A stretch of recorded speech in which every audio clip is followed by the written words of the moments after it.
Hello students! It's now time to learn and explore life with technology and livelihood education. I am your TLE buddy, Teacher Jeff, and you're watching DepEd TV. Agri-HAI and ICT, I'm here, Sir Jeff, your TLE buddy. Your safety is our priority as we turn your dreams into reality. Be future ready with TLE. Did you know that there was a time when surveys were conducted by means of distributing forms to people in public places? Once enough forms have been answered, the data were collated manually and results were computed only with the aid of a calculator. Conducting a survey and gathering data are now easier through the use of online tools. Have you tried conducting surveys? What was your purpose? Surveys enable you to gather data on a specific topic. The collected information can produce results that can be plotted on a graph and evaluated. Charts can also be used to illustrate results. Before we start a new lesson, let us recall our previous topic. Look at these pictures and identify what activity can be done. You will be given 10 seconds to think for your answer.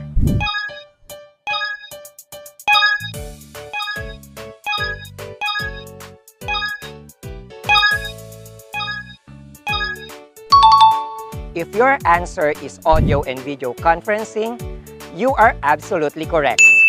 Audio conferencing is sometimes called teleconferencing and traditionally means using a telephone instrument to conduct a business meeting, while video conferencing is the use of video and audio devices to connect two or more people in different locations on the globe, simultaneously and in real time, using the internet. They both have their advantages and disadvantages, so remember to become responsible netizens. Let us now make ourselves familiar with the words that we will encounter in this episode. Can you guess these unfamiliar words? Arrange the given letters to identify these unfamiliar words. Let's start.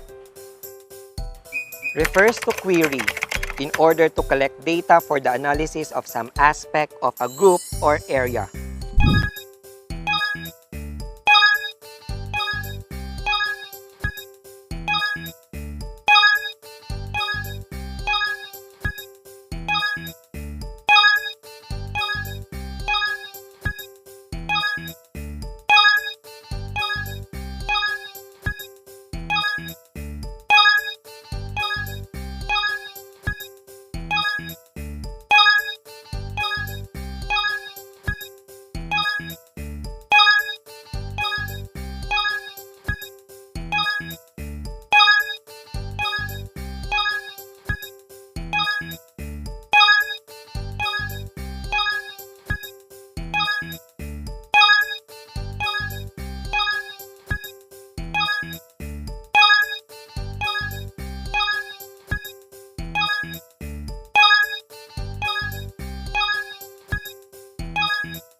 A printed or typed document with blank spaces for insertion of required or requested information.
refers to factual information such as measurements or statistics, used as a basis for reasoning, discussion, or calculation.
The transmission of evaluative or corrective information about an action, event, or process to the original or controlling source.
Remember these words so that it will be easier for you to fully understand our lesson for today. Read and understand each statement carefully. Identify whether it is an advantage or disadvantage of an online survey. Write letter A for advantage and letter D for disadvantage on your answer sheet. You will be given 5 seconds to answer each item. Number 1. The time span needed to complete an online survey project is on average 2/3 shorter than that of traditional research methods.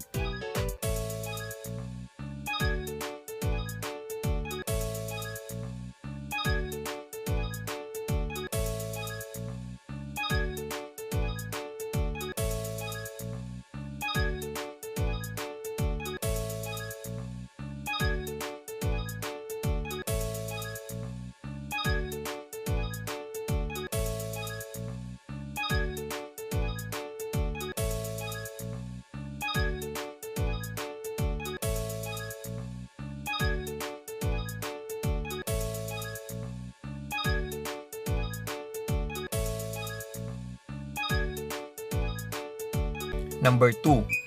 The lack of a trained interviewer to clarify and probe can lead to less reliable data.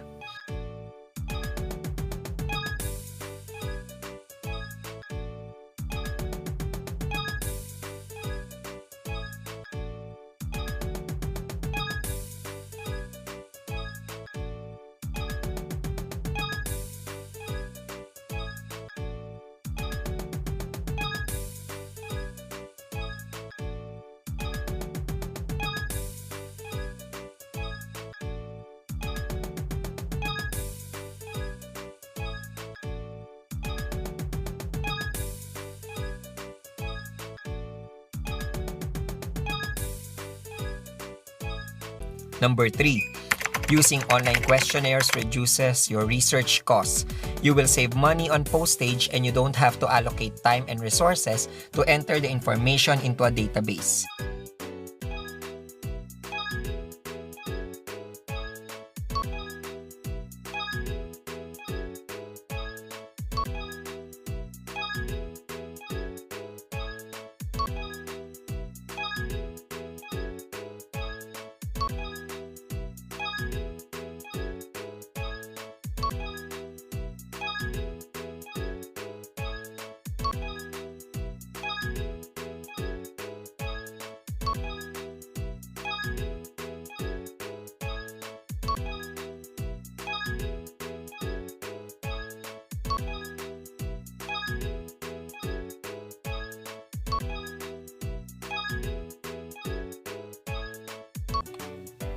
Number 4.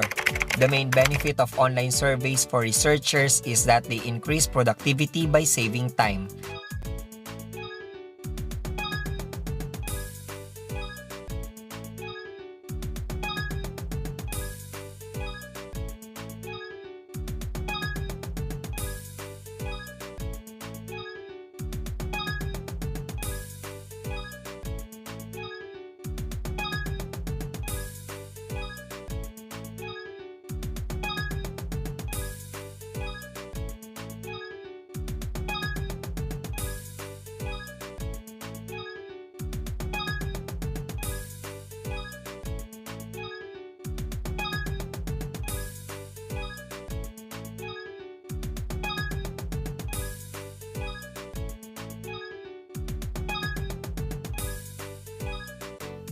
Number 5. Online surveys could be deleted and ignored.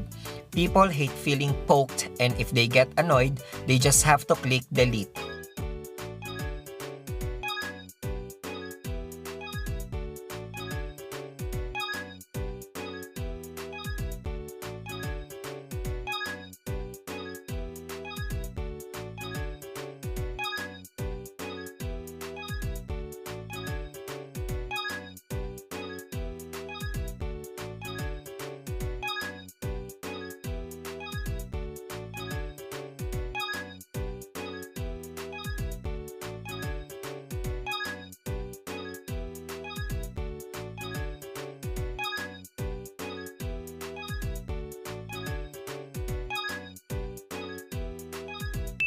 So, what's your score? If you got 5, very good. You're on the right track. If not, that's okay. I will guide you all throughout the episode so you can learn more. There are 2 ways in creating an online survey form that you can create from. One is the Google Drive, and another one is the Google Sheets. Here are the steps in creating an online survey form from Google Drive. Step 1. Go to drive.google.com. Google Drive provides 15 gigabytes of free Google storage to save any type of file in one place. Step 2. Click the Add button in the left. Step 3. Click New in the top left, hover over More, and choose Google Forms. Step 4. A welcome message will appear just like the next figure. Click Get Started. Step 5. A form template opens and there you can add any questions for your survey. Letter A.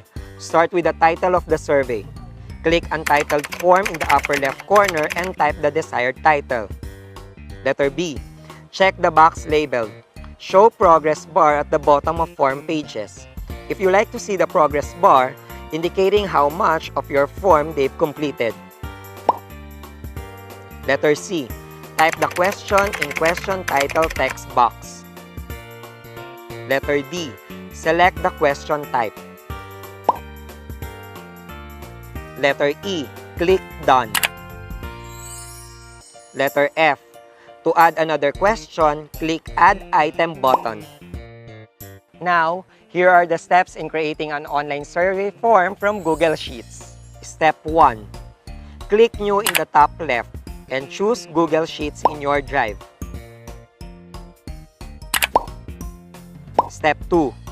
Click Insert menu and select Form.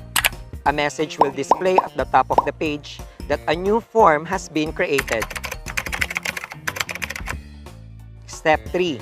Click Add Question here to begin editing your form.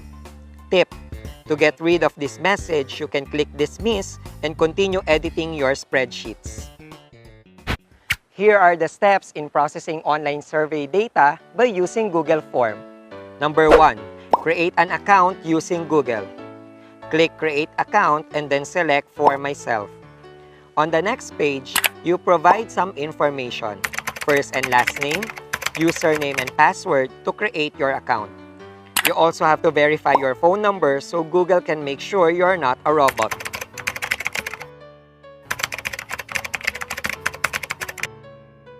Number 2, how to create a blank form. Type the name of your form, then type the description of your form. Type the questions. Click the drop-down menu next to the question field. Then, select the type of question you want from the list. Advantages of creating online survey. Number 1, faster. The time span needed to complete an online survey project is on average 2/3 shorter than that of traditional research methods. Number 2, cheaper. Using online questionnaires reduces your research costs. You will save money on postage and you don't have to allocate time and resources to enter the information into a database. Number 3, more accurate. The margin of error is greatly reduced with online surveys because participants enter their responses directly into the system. Traditional methods rely on the attentiveness of staff to enter all details correctly, and naturally, human error can creep in whenever a person has to perform a repetitive task. Number 4, quick to analyze. The results of the online survey are ready to be analyzed at any time. Number 5, easy to use for participants. Majority of the people that have access to internet prefer to answer surveys online instead of using their phones. Number 6, easy to use for researchers. The main benefit of online surveys for researchers is that they increase productivity by saving time. Number 7, easy to style. An online survey is an opportunity to imprint your brand in the user's mind and remind them of the benefits you provide. Number 8, more honest. It's overwhelmingly preferred to complete online surveys rather than take part in written questionnaires or telephone interviews, and usually provide longer and more detailed answers. Number 9, more selective. With an online survey, you can pre-screen participants and allow only those who match your target profile to complete the survey. Number 10, more flexible. The order of the questions in an online survey can be changed or questions can be skipped altogether depending on the answer to a previous question. Disadvantages of creating online survey. Number 1, survey fraud. This is the biggest challenge. If your survey is long and or confusing, you might get fake answers. Since there is less accountability, chances for people just hitting buttons to finish are high. Check the questions you use carefully. Number 2, limited sampling and respondent availability. Certain populations are less likely to have internet access and to respond to online questionnaires. Number 3, possible cooperation problems. Online surveys could be deleted and ignored. People hate feeling poked, and if they get annoyed, they just have to click delete. Number 4, no interviewer. The lack of a trained interviewer to clarify and probe can lead to less reliable data. In the traditional way of conducting a survey, the market researcher, for example, would issue questionnaires to respondents in such places as supermarkets, grocery shops, shopping malls, or restaurants. In another method, the researcher may conduct an interview with the respondent face-to-face or by telephone and using pen and paper. The collected data would be analyzed later on. Nowadays, the most common survey that we answer is the contact tracing form, wherein we provide our basic and health information. The traditional way of answering the contact tracing form is through paper and pen, while the online survey is done through the use of our mobile phones and the QR or quick response code. Get a piece of paper and a pen and answer the questions that will be shown on the screen. Read and understand each statement carefully. Choose the letter of the correct answer and write it on your answer sheet. You will be given 5 seconds to answer each item. 1. What is an online survey? A. A collection of questions and answers. B. A group of sentences or a paragraph to read. C. A pen and paper form to answer the questions. D. A questionnaire that the target audience can complete over the internet.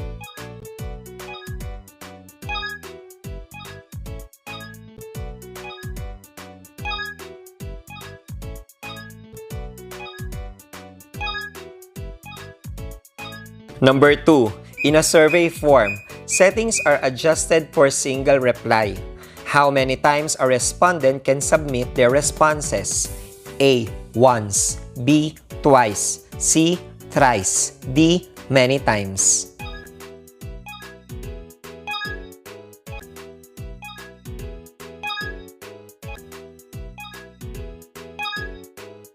Number 3. Online survey are usually created in a pen and paper form. Is it true? A. Yes. B. No. Number 4. It refers to the positioning of the computer cursor over something such as an image or icon without selecting it. A. Data.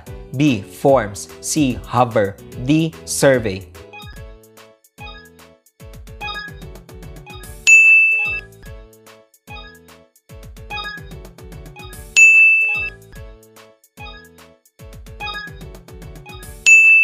Number 5. The order or arrangement of the questions in an online survey can be A. Fixed. B. Changed. C. Permanent. D. Chronological.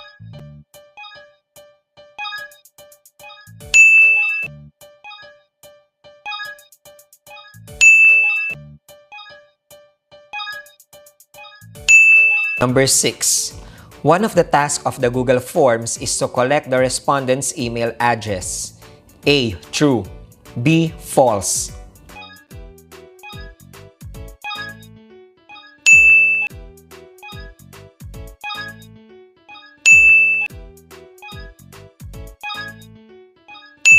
Number 7. Which of the following is one of the advantages in processing online survey data? A. Possible cooperation problem. B. Limited sampling and availability of respondent. C. The survey cannot be changed all throughout the process of data gathering. D. Easy and convenient for respondents to complete surveys online.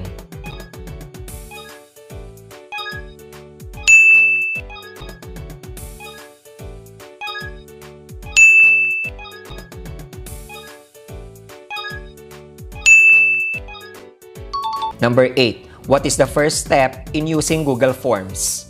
A. Edit and format a form. B. Go to Facebook account. C. Open the website drive.google.com, then set up a new form. D. Send a form for people to fill out.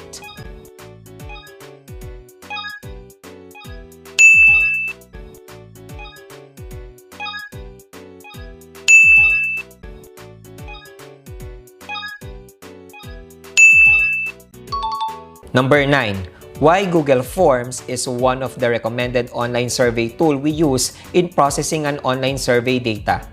A. Google Forms is an online game tool. B. Google Forms is a tool for online shopping. C. Google Forms is a tool that allows collecting information via survey. D. Google Forms is a tool that allows collecting of bill payments.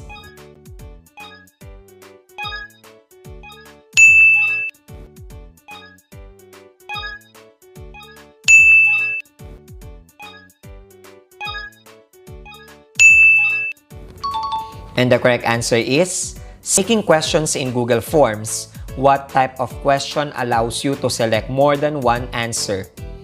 A. Checkboxes. B. List. C. Paragraph. D. Radio button.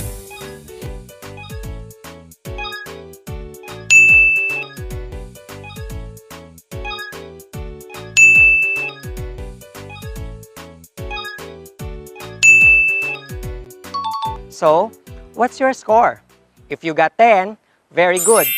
You're on the right track. If not, that's okay. We will have a short review on the next episode. Creating an online survey form can help you gain a better understanding of what makes you gather feedback, while processing online survey data can be very time-consuming and boring. Survey data processing consists of designing, data entry and data capture, data quality assurance and analysis, and reporting and data tabulation. When you conduct a survey, you ask people a question or a series of questions in order to gather information about what most people think about something such as an idea, person, product, or service. The data from this survey can be analyzed qualitatively or quantitatively. A qualitative analysis gives more importance on the response of each participant, regardless of how many respondents participated. From the responses, patterns are drawn to derive a generalization. The respondents has trusted you their personal information, so remember to keep this in private.